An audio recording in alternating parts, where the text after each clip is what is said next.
Shalom and welcome to the weekend edition of the Daily Dose of Hebrew. Well, today we've got a short verse, Jeremiah chapter 10, verse 6. We've been looking in the first 5 verses of Jeremiah 10 about the foolishness of making and worshiping idols.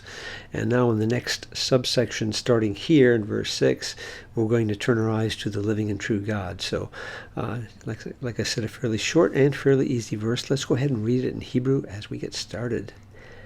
Me'en kamocha Adonai, gadol ata, ve'gadol shimcha bigvura.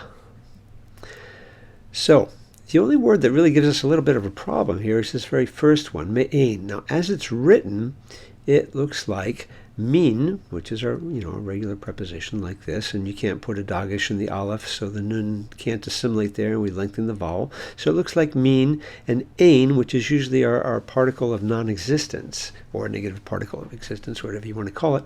So it looks like it's saying from not existing. And it's hard to understand exactly how to translate that. Sometimes the mean has sort of a privative sense. In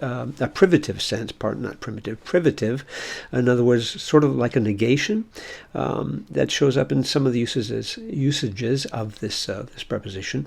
So maybe this is sort of like a double negation. If this is a negation here, it doesn't exist. We might want to translate that colloquially in English, something like ain't. Now, there's another possibility. So some others would wish to point this as this word over here, not as ein, the particle of non-existence, but ayin, actually written like this.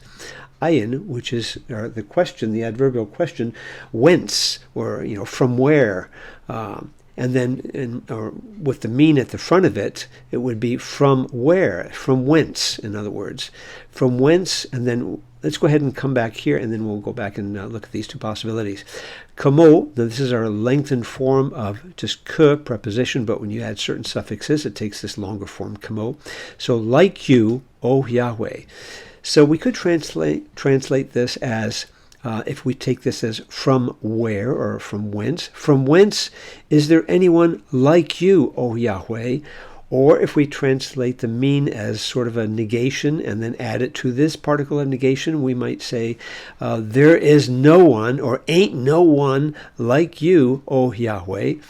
That's another way of translating it. I tend to lean a little more with this, but there's a whole discussion on this, again, in William McCain's commentary in the ICC series, and also in the and McCain actually says there's very little at stake exegetically, whether you translate it from this word where or from the particle of non-existence. It's not going to change the meaning of what's going on here.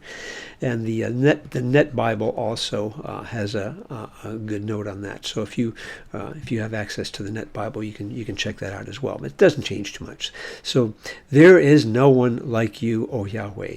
Great are you. So we have to apply the verb to be here. So great are you is our personal pronoun, to s pronoun, and great your name. So great is your name, just shem, usually with a sereh here, is your name.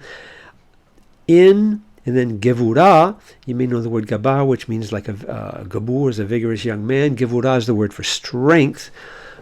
So great is your name in strength. So it would be a literal translation. Nothing too complicated there at all. Let's look at just a couple of modern translations. Almost all of them are going to go along the lines of the, this is the LSB, this is the new Legacy Standard Bible.